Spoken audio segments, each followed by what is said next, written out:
देखिए, हमारे परम सौभाग्य का विषय है कि हम भगवान श्री राम की जन्मभूमि का मंदिर पूरा होते हुए अपनी इन आंखों से देख रहे हैं। कितनी आंखें थीं जो बंद हो गई ये सपना देखने के लिए। कितने ही संघर्ष, सदियों का संघर्ष, सदियों की लड़ाई, मुकदमाबाजी, अदालत, तारीख पे तारीख, तारीख पे तारीख, तारीख पे तारीख। लेकिन आज वो दिन आया है कि 22 जनवरी को मुझे ऐसा लगता है कि भगवान श्री राम के अवतरण की तिथि है रामनवमी। रामनवमी को भगवान श्री राम का अवतरण हुआ था और ये जो 22 जनवरी है ना, ये भारत में राम राज्य की पुनर्स्थापना की तिथि है। आपसे एक बहुत ही महत्वपूर्ण प्रश्न है, क्योंकि आप खुद आचार्य हैं। सवाल उठाया जा रहा है कांग्रेस के वरिष्ठ नेता दिग्विजय सिंह जी के द्वारा कि राम मंदिर का निर्माण पूर्ण नहीं हुआ है और धर्म के आधार पर ये बिल्कुल भी गलत है कि प्रभु राम की प्राण प्रतिष्ठा हो। ये धर्म विहीन है। कैसे, क्या कहेंगे आप? क्या वाकई में ये धर्म विहीन है? देखिए, पहली बात तो नेताओं को धर्म की व्याख्या करने से बचना चाहिए। भारत का नहीं, पूरे विश्व का करोड़ों साधु, संत, ऋषि, मुनि, महात्मा, तपस्वी, तमाम ज्योतिषाचार्य हैं, ये सब एक तरफ और भगवान राम एक तरफ। हम राम से हैं, राम हमसे नहीं है। ये जो ब्रह्मांड है ये पूरा राम संचालित करते हैं। हमारे शास्त्रों में एक सूत्र है, शुभस्य शीघ्रम। जो शुभ काम है उसको जल्दी करो, जो शुभ काम है उसमें रोड़े मत अटकाओ। भगवान राम का मंदिर बन के तैयार हुआ है, इसका स्वागत करो। ये भारत का उत्सव है, ये भारत का गौरव है, ये हमारे सनातन का उत्सव है। इसमें विघ्न डालना छोड़ो और मैं तमाम राजनीतिक लोगों से अपील करना चाहता हूं कि इस निमंत्रण को स्वीकार करो।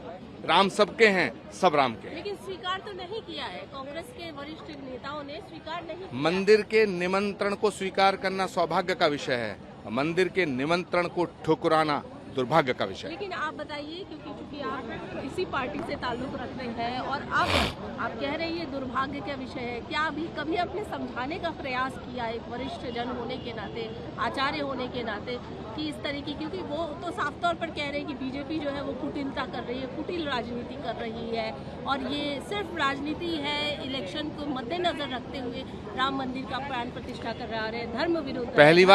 पहली बात, राम किसी एक पार्टी के नहीं है, राम किसी एक राज्य के नहीं है, राम किसी एक वर्ग के नहीं है, राम किसी एक जाति के नहीं है, राम किसी एक धर्म के नहीं है। अखिल कोट ब्रह्मांड नायक राम, जगत नियंता राम, पार ब्रह्म परमेश्वर राम, जगत पिता जगदीश्वर राम।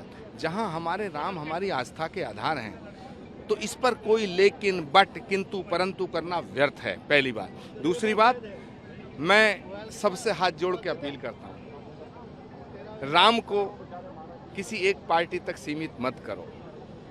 राम को अगर आप एक पार्टी का मानोगे तो फिर अयोध्या को भी एक पार्टी को सौंपना पड़ेगा। फिर इस सनातन का क्या करोगे? फिर इस भारत का क्या करोगे? क्योंकि राम के और सनातन के बिना भारत की कल्पना नहीं की जा सकती है। मैं फिर कहना चाहता हूं कि जो राजनीतिक लोग, जो नेता, जो पॉलिटिकल पार्टियां भगवान राम के निमंत्रण को अस्वीकार कर रही हैं, ये गलत कर रहे हैं, पुनर्विचार करना चाहिए। एक और सवाल ये कहा गया कि प्रभु श्री राम का मंदिर बनेगा तो क्या रोजगार मिलेगा, क्या डेवलपमेंट होगा? इस तरीके के जो बयान निकलकर सामने आ रहे हैं राजनीतिक गलियारों से, इसको लेकर क्या कहेंगे? क्या वाकई में प्रभु के श्री राम के मंदिर से डेवलपमेंट नहीं हो रहा है, विकास नहीं हो रहा है? बहुत लोगों ने सवाल उठाया कि क्या मंदिर से रोजगार मिलेगा, मंदिर से डेवलपमेंट होगा? मैं अयोध्या की रज को माथे पे लगा करके ये कहना चाहता हूँ कि अयोध्या का विकास पूरे विश्व में अद्वितीय विकास हो रहा है। और सुनिए, लाखों करोड़ों लोगों के रोजगार के साधन मुहैया कराए जाएंगे, इसमें कोई शक शुबा नहीं है। लेकिन प्रश्न रोजगार का नहीं है, प्रश्न नौकरी का नहीं है। हम तो वो लोग हैं जो उपवास करके राम भजन करते हैं। राम हमारी आस्था के आधार हैं, इसलिए राम को रोजगार से जोड़ना उचित नहीं होगा। राम आस्था का प्रश्न है। आप अपनी पार्टी को क्या संदेश देना चाहेंगे? कांग्रेस को क्या कहना चाहिए? क्योंकि कांग्रेस से ही ज्यादा सवाल उठ रहे हैं। कांग्रेस पार्टी में बोलने की आजादी है, आंतरिक लोकतंत्र है। जो लोग राम के निमंत्रण को ठुकरा रहे हैं उनका अपना मत है। मैं राम के निमंत्रण को स्वीकार करना अपना सौभाग्य समझता हूं। मैं सभी लोगों से कहना चाहता हूं कि भगवान राम के दर्शन करने का अधिकार सबको है, सबको आना चाहिए। आचार्य जी, आपको तो 22 तारीख का निमंत्रण मिला हुआ है रामलला की प्राण प्रतिष्ठा के लिए। आज आप पहले ही आ गए हैं रामलला के दर्शन करने, मुख्य प्रयोजन क्या रहा, क्या मांगा आज रात? देखिए, भगवान राम का दर्शन जब भी किया जाए उसका कोई प्रयोजन नहीं होता, लेकिन हाँ, आज एक विशेष प्रयोजन भी है।